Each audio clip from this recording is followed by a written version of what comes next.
Modernity is a problem, and Robots, the 2005 animated film from Blue Sky Studios, has a solution. But wait.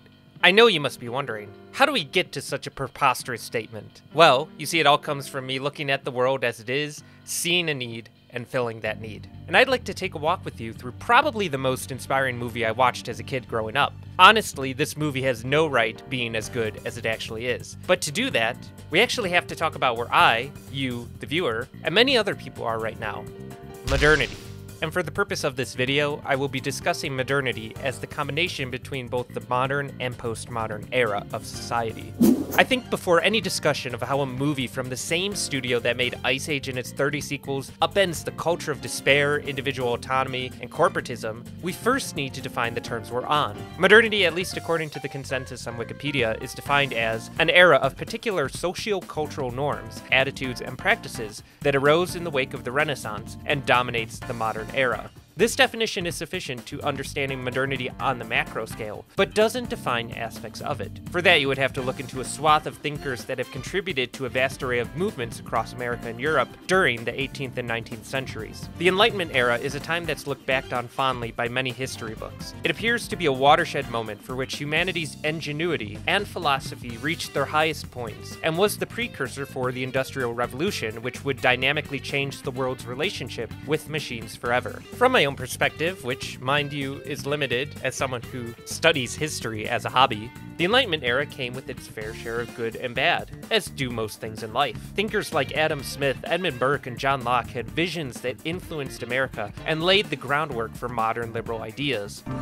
Nice! Life, liberty, property, autonomy, and how those coincided with individual perspective, dreams, goals, and aspirations. These were not only defended, but championed and bolstered by the ethos of America. I'm often reminded of this quote from Burke that I quite like. Each man's individual stock of reason is rather small, so we ought to avail ourselves at the wisdom of the ages. Meanwhile, in France, Voltaire and Rousseau's ideas led a war against the king, religion, and any authority in and of itself. This was a logical extension of those ideas, the ideas of full autonomy carried out to their inevitable conclusion.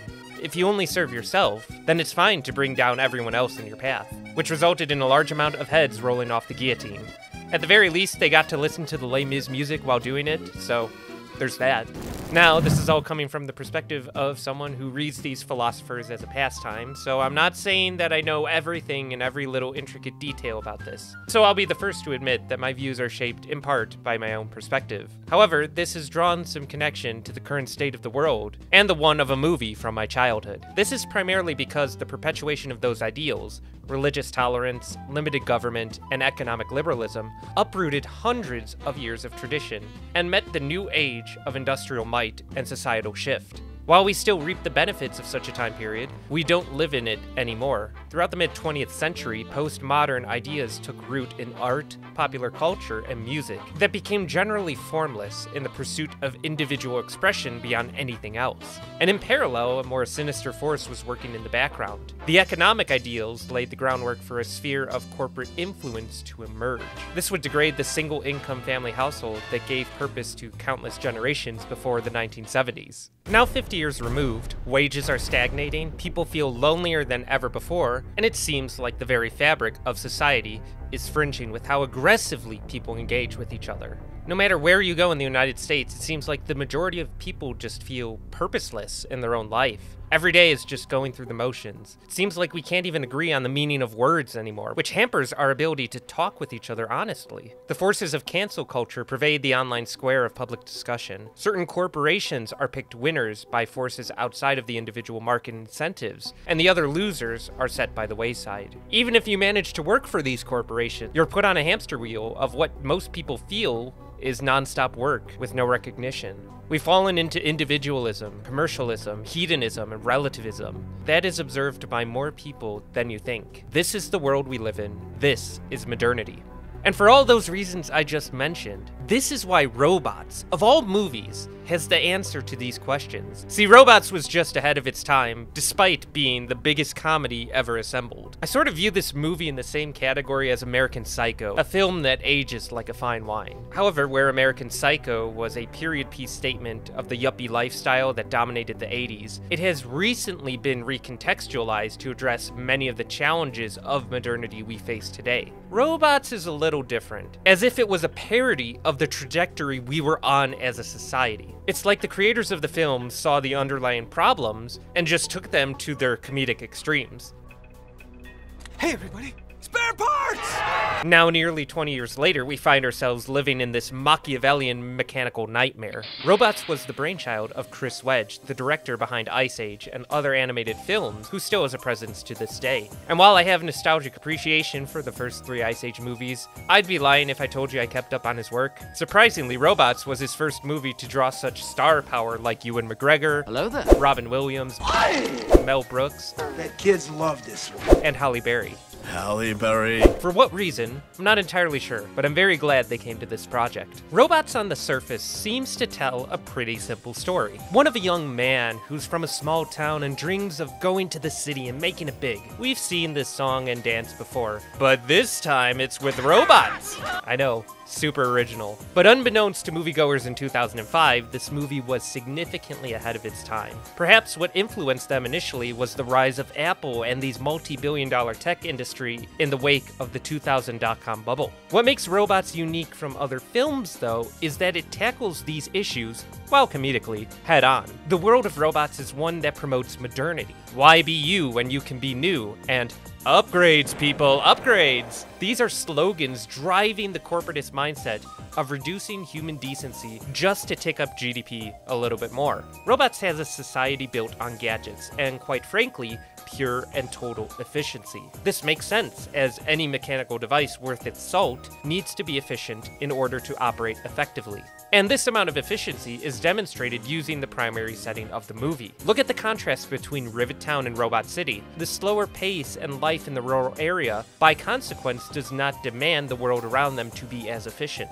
Meanwhile, in the city, the world has been constructed in a way that, on its surface, every need that's been seen has been filled. Crazy devices inspired by physics and engineering proliferate through every layer of society. An obvious aspect of this is the transit system that allows members of society to get anywhere they want to in a few short minutes. This world is incredibly inspired by devices that capture wonder and imagination. However, there's a darker side to this city. This bright, shiny utopia is something of a whitewashed tomb. Like an apple, it's rotting from the core. Or more aptly, a light bulb with the filament wearing out. Something has corrupted this city and seeks to prop up a few special individual overlords at the expense of everyone else. Fender puts this so eloquently.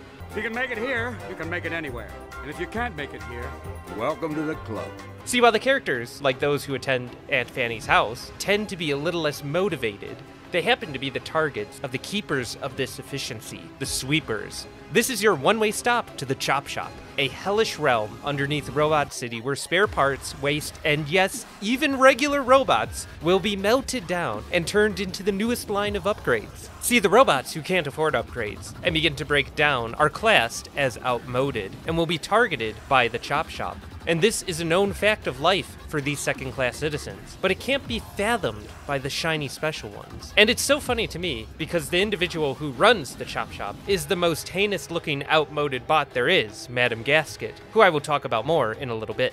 The Chop Shop feeds into this hyper-efficient world, hence why the entrance gate is a mouth, nameless, faceless, assembly line factory workers support this entire operation by just pushing products out as fast as possible. The script says insert joke about Amazon here. This feeds into the materialist cycle that citizens fall into. The richest and most cynical run the world. The middle class are just struggling to get by, and the poorest of the poor are literally removed from society because they are not productive. Mobility upwards is dependent on how much stuff you can buy and how much you contribute to the economy, not about doing the right thing. Now, I personally believe that there's a kernel of truth here in having people actually contribute to society in tangible goods and services instead of being an influencer, because, well, that's what I do, but that's just me. But a real job doesn't suck the soul out of you, you know what I mean?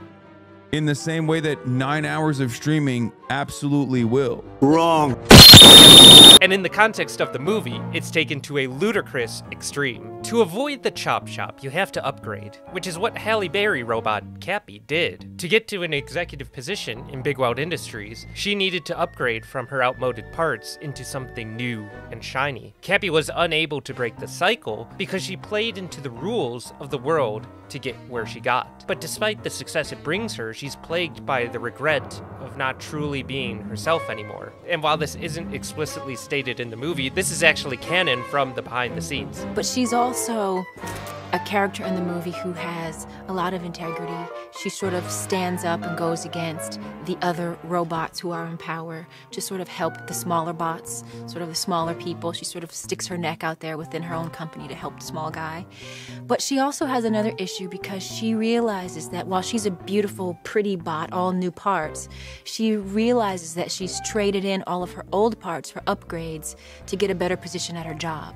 And Rodney helps her realize, you know, you were better than that. You didn't have to do that. You could have kept your old parts and you still could have had this job. You didn't have to kind of sell out. I think what this shows is despite being made entirely of metal, there are human hearts in these robotic parts. Rodney Copperbottom is the wide-eyed hero of the story. His ideals lead him to completely break the current cycle of Robot City. But what sort of ideals are those? They just so happen to be truths and habits passed down through generation by the most fulfilled members of society. This is because Rodney's ideals help him to not only see needs, but fill them. It takes on this archetype of the young man in a small town trying to make it in the big city, but motivates it with a real passion and personality. For example, Rodney comes from a family that isn't well off, constantly providing him with hand-me-down parts, which are used for a myriad of gags. But this is a pretty real phenomenon for young people today, and there isn't necessarily anything bad or wrong about it. People in the upper echelon look down at stuff like that, but I don't know, hand-me-down pieces of clothing, jewelry, or heirlooms are really special between families, and they can tether your roots and make that connection even stronger. Life is about more than just buying the newest and shiniest stuff. This helps to give the grown-up Rodney an asymmetrical design, which is ever present in most of the robots we encounter throughout this film. It's a stylistic choice, and I just love it. I could use a couple of words to describe both me and Rodney. Entrepreneur, traditional, scientifically minded, wage cuck, chick magnet, obviously. A lot of his personality was inspired by the time he spent with his dad Herb watching the Bigweld show, which honestly reminds me of myself and my dad watching Nature and Nova on Channel 11 while I was growing up. He's just like me, for real, for real. And this bond with Herb inspires him to build his first invention, Wonderbot. This little guy is meant to help Herb with his immense workload that he takes on just to support his family. This sets the seeds for the dichotomy that's coming between Rodney and his parents versus Ratchet and his mother. And when he realizes the diner isn't taking him anywhere, he decides to follow his dreams and be constantly challenged by the pressures of that decision. This is prefaced with Herb's own aspirations to become a musician, but upon realizing musicians don't make any money and he needed to support his family, Herb made a sacrifice to become a dishwasher. I'm sure many of you watching right now have had parents sacrifice so much to help get you to where you wanted to go. And this is why Rodney, despite the constant temptations of the outside world and the hardships success brings to him, continues to honor his father and mother. But not everyone in the robots world is so motivated. Fender and the gang show a different side of the lower class of robots. Those who are so poor that they must scrape the literal bottom of the barrel for parts just to get by. They run hustles, they steal, they live lives that the vast majority of citizens in Robot City live. This is expertly encapsulated by Rodney's first few minutes in the station. He's haggled, heckled, and just given a slight taste about what's to come when the spare parts are completely discontinued. Give me big anime eyes. Fender is like a magnet to Rodney, energized by the brilliant performance of Robin Williams. Like opposites, they attract. Pokemon Red and Blue version. Fender is the quintessential robot of the lower class because he's cobbled together by parts that don't seem like they should fit. He's constantly falling apart throughout the entire movie, and by the end of it, he's transformed into something totally different just to survive every situation. Robin Williams' jokes were on point. He has the bravado of someone who's trying to convince you to believe everything he's saying is true. Like, there's There's this one moment right after he steals Rodney's leg and Rodney knocks his head off. While Rodney's repairing him, he makes a comment about how he changed his name from Bumper to Fender when they came to the country. And you, the viewer, just catch the phrase and you're like, oh no, they're making a pretty spicy joke about immigrants, until Piper tells him to can it, and then you don't even know if what he's saying is really true to begin with. It's all really summed up with this one quote. Just stick with me, kid. I know this town like the back of my hand. Hey, that's new. His character defies the logical, efficient mantra of the corporatist world because he's a free spirit that just wants to explore and enjoy every aspect of it. I think it's incredibly hilarious that when attending the higher class circles, he attracts women only because of the fact that he's dressed super poorly. Robots is self-aware enough to know that arm farts shouldn't be possible because they're literally made out of metal and does it anyways. You didn't have to cut me off.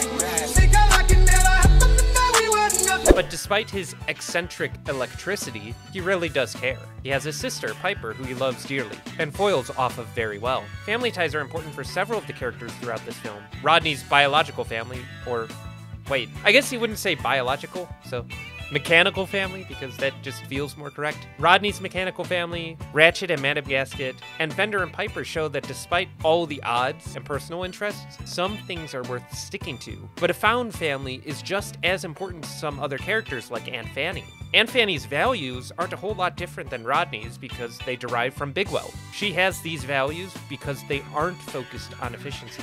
They're focused on helping people, finding solutions, and all of those same traditional things that the society puts down. She brings a certain color to life with that mission, and this cultivates in the found family that pushes Rodney towards his goal. Despite the charity of Aunt Fanny, Fender and the gang really aren't motivated to make their own lives better. Rodney is rightly upset when they're all just sitting around and doing nothing, when the most important robot in the world is missing, sweepers are on the loose, and everyone's being completely outmoded. It's like what Drew Carrybot says.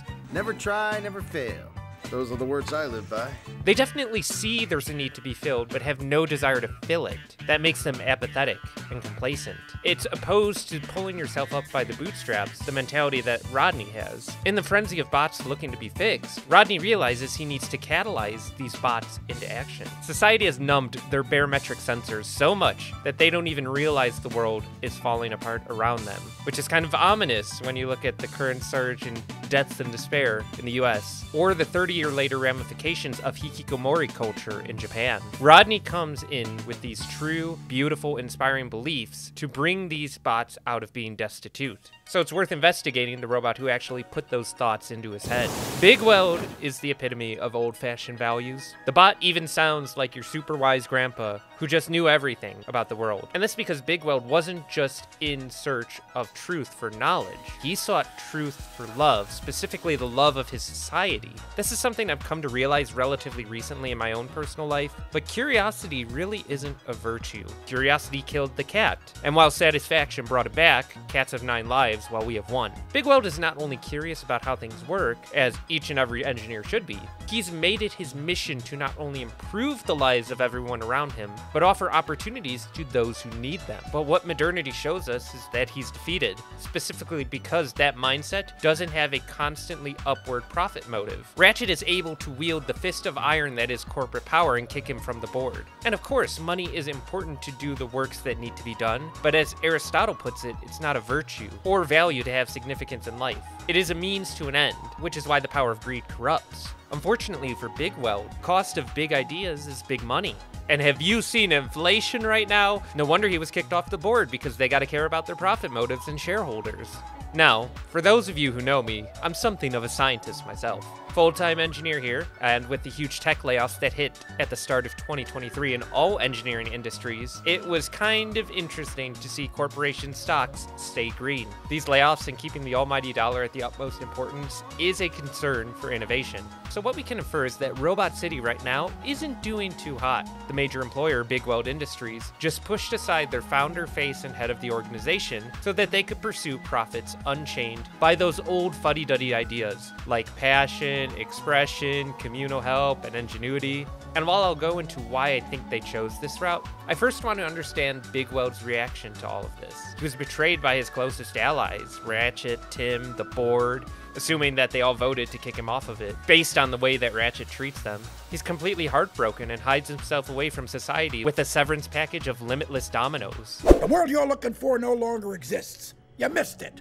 I love that dominoes were used at the beginning to show how a need can be filled. But the way in which Bigweld uses dominoes now is lost. It can be said that insanity is doing the same thing over and over again and expecting different results. Kind of sounds like dominoes. You set them up just to fall over and over again. They're kind of the antithesis of invention, more specifically gears. The gear that turns all of the mechanism in everyone in this world. Dominoes are black and white, constantly in a state of being set up or fallen. This binary choice is reflected in Bigweld's outlook in life. When he's defeated, he falls into the lazy lifestyle of a surfer bro. His outward appearance is initially positive and non-judgmental, but this is only because he's chosen not to think deeper about the problems he faces. How did Rodney succeed where he failed? It takes Bigweld to be face-to-face with one of the robots he inspired to realize how powerful the values he pushed affected society. Sloth and the other urges for you to pull away from society are only effective when you keep things out of your mind. And Bigweld thinks that if he can be beat, no one else has a chance. But Bigweld's core still has the power to inspire, and that's what makes him so threatening, which is why he was a target from Ratchet. Ratchet is misunderstood. He is comically selfish, egotistical, a corporate puppet, but still misunderstood. I'm hesitant to even call him evil, because it's pretty obvious to me that Madame Gasket is actually evil, and Ratchet is just being strung along, like a marionette. And seeing his fate by the end of the movie, the puppet nature of this character is literally on display. Now, let's get down to the business of sucking every loose penny out of Mr. and Mrs. Average Knucklehead. Where Gasket has a deep hatred of bots trying to be themselves, Ratchet seems to just want to prove himself, like he's an insecure mama's boy. But Gasket and Ratchet just want to make the world beautiful. It's kind of a distorted vision of how Bigweld wanted to make the world beautiful by improving the life of all bots, whereas Gasket and Ratchet are a bit more revolutionary. The process of shaping society through innovation is one that takes time and many years. Look at how long it took to make cars and cell phones accessible to virtually everyone in society compared to 150 years ago. Gasket's takeover of Bigweld Industries is non-violent, likely because Ratchet didn't want Bigweld to just suddenly die. If he was ever needed, they would want to break his spirit as best they could, and they told him to lock up in his pod and never come out. Disassociate from society. Another common problem with modernity. Ratchet just wants a world that is beautiful, shiny, and has his name on it. Everything is chrome in the future. It really is a noble goal, wanting to lift people into a state of beauty, but he's a shell of a robot who's had everything up until now, including his brain, stolen for him from someone else. The methods he uses to get to that point are a slippery slope of relativism that can't be stopped. Let me explain. Because Ratchet melts down bots to turn them into new parts, how soon will it be before someone newer and shinier than Ratchet usurps his power based on the same principles that he used, and then melts Ratchet down into the next set of upgrades? Because he isn't beautiful, new, and shiny enough. Ratchet would think that he could just upgrade his own body and intellect pace with society, but at the end of the day, that's impossible. Modernity tells people if they don't like the way they look, they can spend money to bring their body in alignment with their subjective feelings about themselves. This goes beyond people just picking certain clothing to wear. There's a vast array of surgeries that are undermining the true, authentic body you've been given, which is why this movie makes it clear that Ratchet isn't happy by the end. He's been instilled with these ideas from his mother, not the best looking of bots, that he should be the shiniest and should be the best, and that he needs to mold the world into that. People don't realize that they can shine no matter what they're made of. It isn't only relegated to the aesthetic realm, though. Efficiency is something that Ratchet wants to achieve by making the world beautiful. But workers who die on the altar of efficiency as their god live for nothing more than someone else's benefit. The solution isn't not to work in protest of those abusers. The solution is for people with good, true ideas who care about other people and innovation in their work should take positions and change the system from the inside. This is likely the method that Ratchet employed to get where he got, but again, he did it for the benefit of himself. Traditional values teach you to do this for the benefit of someone else, often at the detriment of yourself. That will bring happiness to you and people you work with, not greed, shiny stuff, and the efficiency to the bottom line. With all this look on the characters, you might be wondering, how does someone find meaning in modernity? Modernity has brought so many advances and conveniences to society that I love and appreciate very much. Modern dental care would be one of them, but this is something deeper to the human condition on a metaphysical level that is important to us. The very fact that mathematics exists to convey the scientific world, and that we can understand and share this knowledge, shows that there's something beyond the physical going on. Therefore, navigating this landscape means that you need to see a need that has to be filled. So, look around for a need and start coming up with ideas to fill that need. See a need, fill a need. Yes, this is one of the two most famous quotes from this film. And of the quotes, I think this one is the more inspiring of the two. That's because man needs something to fill his life. Without purpose, we're all lost, lonely, and fall into despair. We're meant to work while we're on this earth. It's our duty, it's what we ought to do with our lives, that we need to find needs and fill them. Not every need can be filled by us alone, and not every need needs to be filled by us. There are problems that one man cannot solve. Hence why, at a certain point, Rodney needs the help of Bigweld. This quote, in my opinion, destroys the atomized notion of modernity.